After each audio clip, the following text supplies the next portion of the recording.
Welcome to Leadership Moments. In every great leader's life, there are pivotal moments that shape their character, test their resilience, and awaken their vision. Together, we'll uncover the invaluable lessons hidden within these transformative moments. I would love to introduce to everyone Evan Cholfin, who is the CEO and founder of LUXHAMMER. They create unforgettable film, TV, and branded entertainment that helps brands make powerful and lasting connections with their audiences, reaching over 1 billion people. I have had the privilege to work with Evan over the last 4 or 5 months or so, and I just thought he would provide all of you today just such a fresh perspective based on his background and everything that he's been doing. He has spent the last 2 decades developing, packaging, and selling and producing film and TV. He's worked on beloved projects, including the Academy Award-nominated films The Irishman, The Girl with the Dragon Tattoos, Moneyball, as well as the Emmy-winning series The Night of HBO. So an avid genre fan, some of these most recent projects include film and TV adaptations of Sega video games, where he partnered with top-tier filmmakers. In the branded world, Evan produced The Rise of Supermouth for the oral health care company Supermouth, with a reach of over 1 billion unique visitors monthly across media. To Bellman for J.W. Marriott, which garnered nearly 250 million impressions globally and 334 million earned media value. An overarching H2O for Essential Water, which led to the brand becoming the fastest growing water company worldwide. His work with Mattel and Barbie included inspiring women, featuring female hero dolls such as Frida Kahlo and Amelia Earhart, and the brand saw a lift in sales year over year. Evan's creative direction on Japan Airlines' Peace on Earth led to the creation of the world's largest artwork that spanned across 19 cities and 6 continents. Evan has been featured in over 3,000 publications, including Variety, Deadline, The Hollywood Reporter, IGN, Yahoo Finance, and AdWork for his film, television, and branded entertainment work. So with that, we're going to kick it off. Evan, I just want to say, I'm so giddy that you're on the show with me today. You don't even understand. Evan and I have been doing some work together. We're in a fantastic mastermind together. And it's been just really fantastic meeting him. And I'm looking forward for all of you to get to know him as well. So the first thing we're going to dive into is Evan's perspective on AI. Clearly in the industry he's in, it's sort of what we call blowing up. So we wanted to get his perspective on that, because I know that's top of mind for all of you on the podcast with us today. And the second one is really around creativity. How do we unlock our creative side of us? I know this is something that we talk a lot about. We do it in brainstorming sessions. We talk about it in leadership meetings, but it is something that's really, really important, especially as we're trying to solve problems. Our creativity side becomes very, very critical. I had seen an article on Evan's website. It said neck deep in copy pollution. And I said, Evan, I'm asking you that question on this podcast because I don't know what copy pollution is. So we're about to find out. So if you're like me and you don't know what copy pollution is, you're about to find out. And then lastly, we're going to talk a little bit about how to break free. So with that, Evan. Hey, Yes. great to be on the show. Thank you so much for having me, Tracy Ann. Yeah, it's great to have you. So first question, you have been diving deep into AI. I would love to hear your perspective on the future of AI. And just for our audience, I always see these beautiful graphics and designs from Evan, and I'm like, I want to be able to do that, Evan. So share with us, what is your point of view on what's happening in the future of AI? It's really interesting. Things are moving so much quicker than anyone, I think, is realizing or really ready for, and certainly that the law is ready for. And we forget very much so that the law has not caught up to any of this. And the law takes a while to catch up to just about any new technology. There are currently at least 5 court cases that I know about out there where people are suing over their claim of copyright ownership over their imagery that's being used, that was used in different models. And so the jury really is out, quite literally, as to who owns what's being created right now. What's kind of interesting is that the US Copyright Office has put out back in March 16th of this past year guidelines in terms of what can be considered copywritten from a written form, that you can use AI to help assist you, but you have to be the original author. And then anything that's imagery, you cannot copyright. So meaning that you can create it, but you don't own it. And you essentially, anyone can take that and copy what you've done and use it. These big companies, it's a huge risk for them to use anything that's AI generated. Yeah. So everyone is kind of going Chicken Little over what's going to happen with AI taking over the entire industry, yada, yada, yada. But the truth is that if the technologies are utilized from some of the current models that exist in their current forms that are not going to be legal. And so, or at least the legality is up in the air, which these companies are not going to want to take giant risks like that. So, and if they do, they're going to be sued for hundreds of millions, if not billions of dollars. There's going to be giant class action suits against them. So it makes no sense for them to do that. And then what's also interesting is that even from a writing perspective, just to get something copywritten, so say an executive wants to quote unquote write a treatment to give to a writer, they using artificial intelligence. So they are the author and they use AI to assist, and they give it to the US Copyright Office to get a copy written. Well, it's actually up to the US Copyright Office to determine whether it's copyrightable or not. Now, if you can imagine, you have all of these companies that are now being held to a bureaucracy, a copyright office determining hundreds or thousands of different projects, if they're even going to be copyrightable or not. That's a huge issue. Yeah. So the law actually protects people right now, and in a very big way. The fears around those things kind of going away, I think, are a little bit down the road, so to speak. The technologies are cool, but they're not going to replace as quickly. I think what's really kind of interesting, and what our industries have adopted, are using artificial intelligence to do cool things like allowing us to use motion capture, which normally you would have dots on your face and all these different things that you'd have on your suit, and actually do motion capture technology without having to put any dots on you, using artificial intelligence to do so. So there are ways to incorporate the technology into the formats and the things that we're doing in very smart ways that can be utilized. And so I think that there are use cases for a lot of these things. And when you talk about some of the imagery I create, like, I just do that for fun. Yeah. Like, for me, Yeah, totally. I always look at, I assume any image that I'm creating, I'm just doing it for fun. I don't own it. I know that there's artists out there that created stuff that probably contributed to what I made, and I would love to get back to them if I had the ability, or if I knew who those artists were. That for me, it's really just a fun exercise.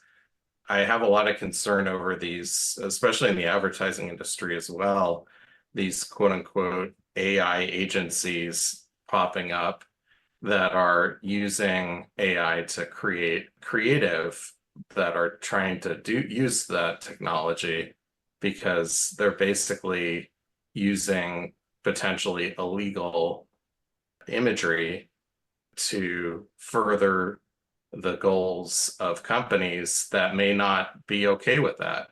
So I would be very wary right now if a company says, we're an AI marketing agency and we're going to use all of our AI imagery to support your needs. I think there's still a missing step there. So hopefully that answers some of your question. Yeah, it really does.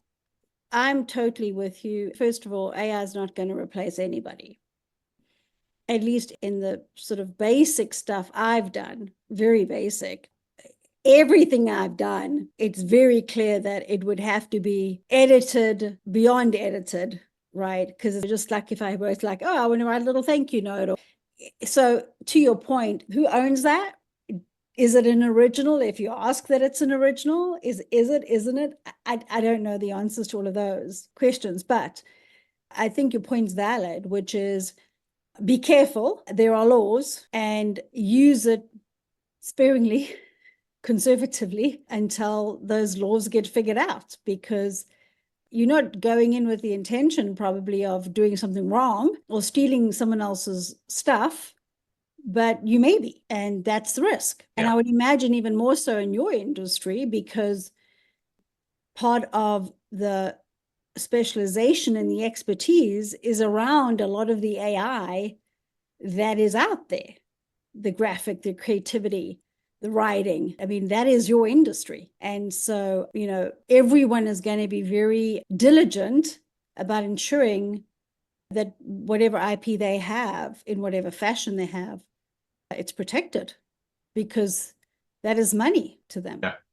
It's got a value. Yeah, and it's important that people understand their rights and fight for it. I think this is going to actually be a big battle that's going to happen when people start to understand their quote unquote AI rights. Yeah. It's going to happen over the next few years as these things develop, and there's going to be political pressure as well, trying to get laws passed to allow for these things to happen, and potentially laws to ban it from happening as well. So it will be really interesting to kind of see as the law catches up what we're all going to be facing. One thing in either direction, I do think that especially when it comes to writing, I don't think that any of these large language models, as advanced as they're going to get, are going to replace human creativity. I think that it's something that it is really human creativity to really create things that are totally outside the box. You really need a certain level of being able to, of that connective tissue, so to speak, to be able to really create something that's going to move people at a deeper emotional level that I don't think the robots, quote unquote, can pull off. So I'll be interested to see what facsimiles of what that's going to look like.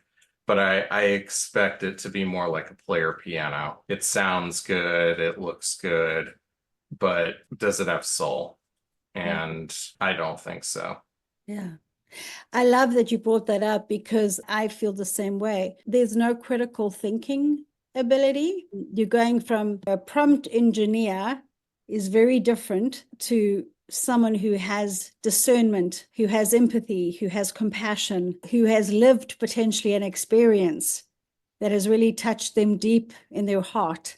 And so they truly understand, or just like an actor, you know, they sort of get into the role of the person. They go and spend time with that individual so they can truly understand who they are, the human side, the human element, right? I mean, that is something you cannot take away. It's the difference between a really good singer and someone who can't sing. as well. What's that emotional attachment? Movies are the same way, right? There's an emotional attachment. So I'm so with you. There's a lived experience that you can't recreate, and that's really important, I think. Yeah. And you touched upon something that I think is also important, that there's so much fear around it, the technology as well, that can hopefully be assuaged, and that yes, there's going to be jobs that will change.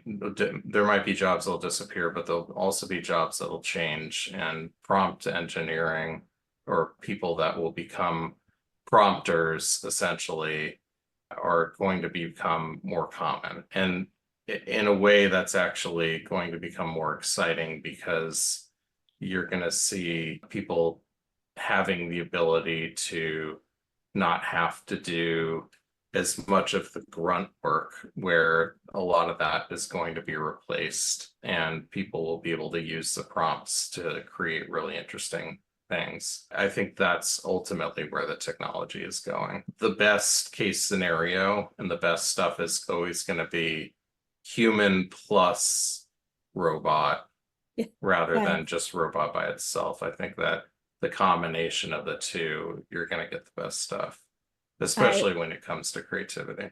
Totally agree. Well, I still can't even get DALL-E to work properly. Every time I try, DALL-E comes out with something that doesn't look like I put it, because clearly I'm not a prompt engineer, and it's all gibberish.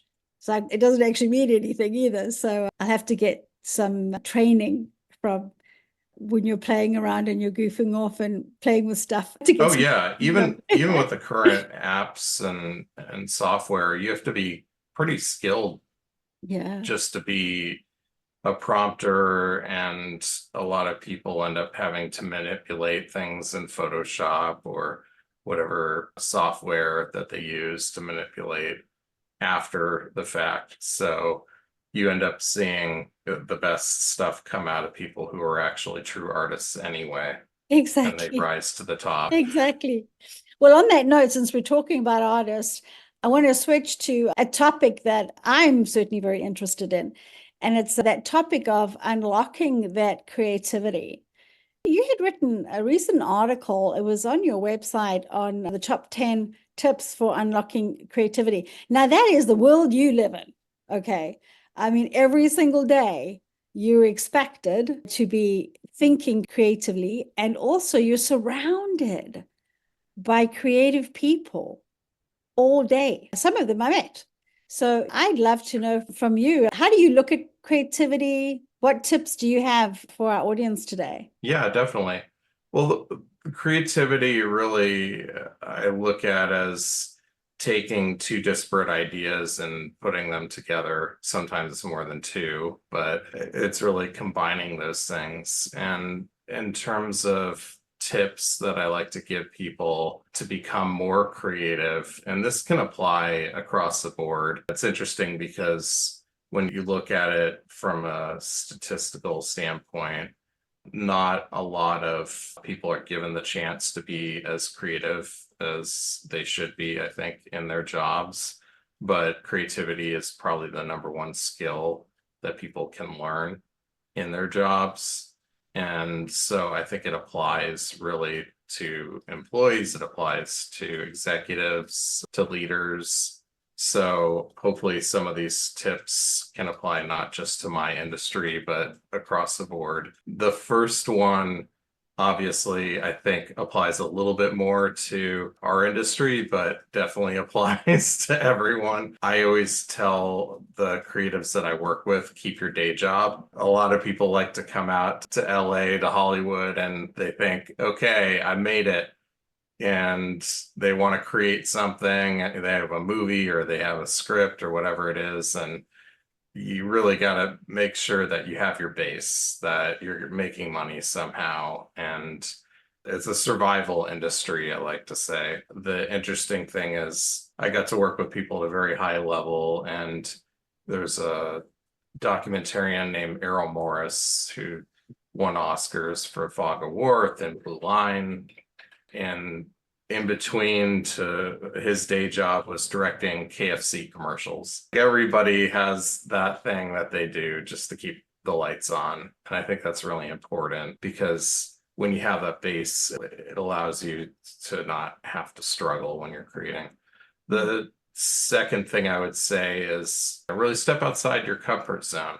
And it's really important to do that. It can be scary at times, but when you do it, it allows you, it opens up so many doors and unlocks things in your mind when you're creating. You can create things that you wouldn't even expect.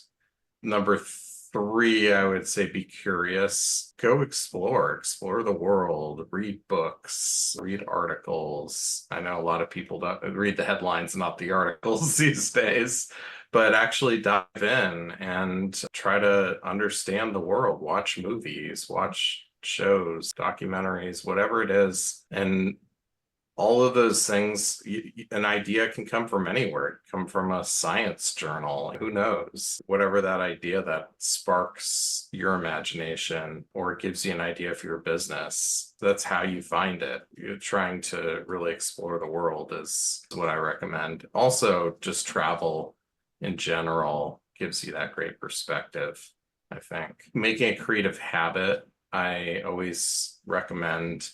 And this is an important one because what a lot of people do, I think, is they try and then they give up and that's it.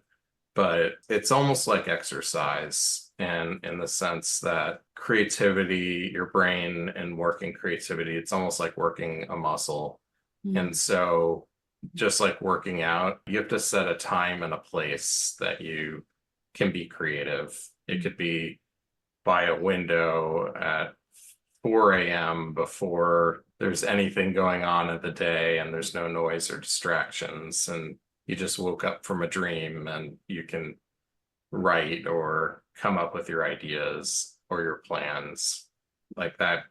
Sometimes just finding at that hour or half hour, whatever it is, and just every day, well, just chipping away. Even when it doesn't feel like it and you don't want to, you do it anyway, just like exercise. Same process. And when you realize that once you start doing it, then it gets exciting. You start looking forward to it. Same thing with exercise. Your brain gets excited. You wake up and you go, oh my gosh, I have an idea. I got to get there and I got to write that down. I got to do this. And it gets exciting. Yeah. And, to help with that, hopefully these tips are good. I can keep going. Yeah, I'm just sitting here thinking, oh my gosh, that is so spot on. When I was writing this book, being first time, I felt like I had to be in solitude, right? And I always, I said to my husband one day, I said, now I know why writers always say, I'm going off to the mountains, I'm getting away from, civilization. I'm going out to the forest or whatever, because it's that process of creativity. So I just love what you've said, because I've just recently experienced that, where my time was like getting up at 2-3 o'clock in the morning because the world was quiet and I had no distractions and it was just me in my head. You need that processing time for the creativity to flow. So I really appreciate that. And I love the fact that you've said it's a muscle, because I hadn't thought about it like that before. And I think that's an important point for our audience is, if you can create a consistent habit where you're doing that every single day, even if it's 15 minutes a day or half an hour a day, whatever it is, that is so powerful, because when that muscle is working, it'll get accelerated, it'll get developed. Thank you for that. I think that's really important. I'm going to pivot on you. So I want to get to this topic of copy pollution. Okay, so what is copy pollution? Let's start there. Yeah, absolutely. So copy pollution is a term that I coined, and really it's anything that's put out by AI that is basically garbage. What we don't realize, or some people do, is that AI puts out a bunch of garbage all the time. It could be something that is innocuous as spelling errors or typos or things like that. Sometimes it'll insert little factoids that aren't even true. And other times it'll write entire court cases that don't even exist. There was a story, actually, it was an attorney that was doing research for a case, and he used AI to help do the research.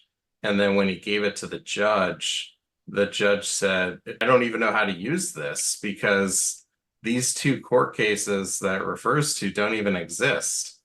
I mean, it was like precedent, just like dealing with something that he had never even encountered before. And all of that is junk. When AI starts copying AI, it actually also puts out junk too. And that's been shown through studies. And that becomes pollution that kind of starts to fill the internet. Yeah. And my concern is that each time it copies that junk information, it's creating more and more copy pollution that spreads. And it could be a simple annoyance to actually utilize, or could be filling up the internet where it starts to be hard to find actual truth because you're sifting through a bunch of junk, which is a huge issue, or even used as misinformation on purpose. So that could sway elections. It could affect all kinds of different things. It could affect how we deal with each other and the way that we communicate and the fabric of society. So if our communication breaks down with a bunch of junk, then the fabric of society starts breaking down. So it's something that people, I think, aren't talking about right now, but I am very concerned about this issue of copy pollution. It was interesting that after I published my article, I think it was complete synchronicity. I doubt that Sam Altman read my article, but he posted that he was going to be putting certain transparencies in place. But I think that's really important, that there's transparency and accountability when it comes to what information or disinformation or misinformation is being put out there to prevent it from happening. Yeah. I'm sitting here thinking, I don't know if you're trying to scare us, all of us in the audience here today, but I felt a little scared, as you're talking through this, and I'm thinking to myself, that is actually pretty dangerous. Meaning that if we talk about integrity of data, and if the data doesn't have integrity, then it's just more dirty data, okay? So it's regurgitating. But the scary part is what happens if it's dangerous, dirty data, right? That to me is very, very scary, because we live in a world where we've got cybersecurity issues. I mean, we've got the dark web, which is blowing up right now as well. I mean, there's all threats all around us. And so that gets very concerning. And I also think we've had this freedom of being able to research whatever we want or look at whatever we want out on the internet. And people are going to start becoming really protected about what they put out there, because they don't want it to end up in some AI algorithm, right? So that then also sort of hurts society as well, because we may be limited in terms of what gets put out there, because people are going to be so much more protective of their data, of their IP. This is a very interesting dilemma. I really appreciate you bringing it up, because I think people need to be conscious, they need to be aware. And also, there's a lot of people that we know that are in compliance organizations or legal organizations, or are responsible for the data, the AI initiatives in the companies. So this conversation is very, very relevant for all of them. Fascinating, really fascinating. So another question I have for you, this whole concept of breaking free. Tell me a little bit about your perspective on that. Yeah, I actually wrote an article a little while back about empowering freedom hacks for personal liberation and career success. And they were all ways I thought about to help free your mind, because I think we often get trapped in our own heads sometimes, and we feel unempowered. We can be our worst enemies at times. And they were things to help just the average person. Could be again, people that are employees at companies to company leaders, and all just find that kind of success within the workplace and also at home as well. And some of them, I think, can start out pretty obvious, but then the rationale, I think, is important because the psychology of it is important. So things like writing things down, it's really about freeing your mind. That the act of writing something down, use it as a way to actually get it out of your head. So you don't have to think about it. And it's amazing once you do that, because then it's like offloading to an external hard drive, basically. So you can utilize your brain for more important functions than just rote memorization. Always refer back to it. It's written somewhere. Yeah, I love that. Yeah. And then I always like to make checklists. And one of the things, it always feels good to check things off your list, but I like to go as far as actually scheduling all my tasks in my calendar to stay really organized. Not everybody does it, but there's all kinds of different apps. There's one called Notion that people use. And there's a whole slew of different organizational apps that are kind of built around calendars. But that when you do that, you can kind of budget. It's a way of not only having your task list, but also budgeting your time. And I think that is helpful as well, because sometimes you may not finish a task and you need to push it to tomorrow, but that way you know how much time tomorrow you have to work on something. And that way you can kind of stick to your commitments. That's another important part of it. And then when you finish something, I like to transfer any of the tasks I completed to my win list. So that's essentially the list of all the things that I've accomplished that week. And on Fridays, I like to share that win list with our group, our network that we have. It's so nice to be able to cheer each other on, because each win feels good. But then when you share it with others and you cheer each other on, it just helps spark that energy to keep going, that each of those wins become even bigger. And then the three kind of freedom hacks, the freedom for self-care, which giving yourself freedom for that, we forget sometimes to take care of ourselves. I think that's really important, to give yourself that freedom, because if you can't take care of yourself, how are you going to take care of whatever you need to do? Freedom to make mistakes. I think we're oftentimes, especially A-type personalities, if we make a mistake, we can be really hard on ourselves, but it's okay that we're not being graded in life. And yes, we do make mistakes and we can own up to them, and that's okay.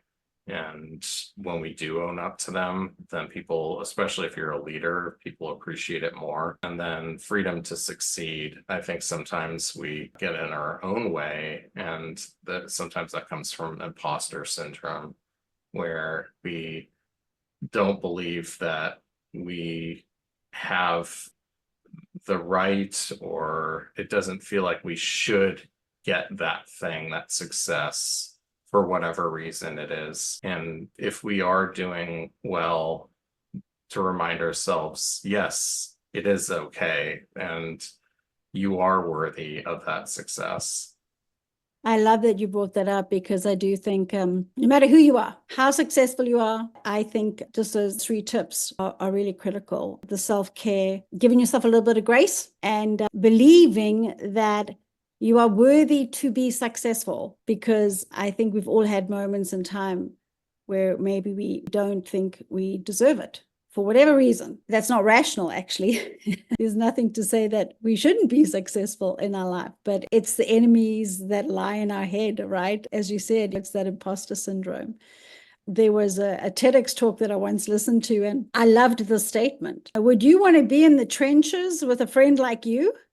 Someone that's in your head? No, I don't think so. So as a result, I wrote Get Out of My Head, and that'll be coming later this year, just for that. Oh, that's wonderful. For that reason. We're wrapping up here.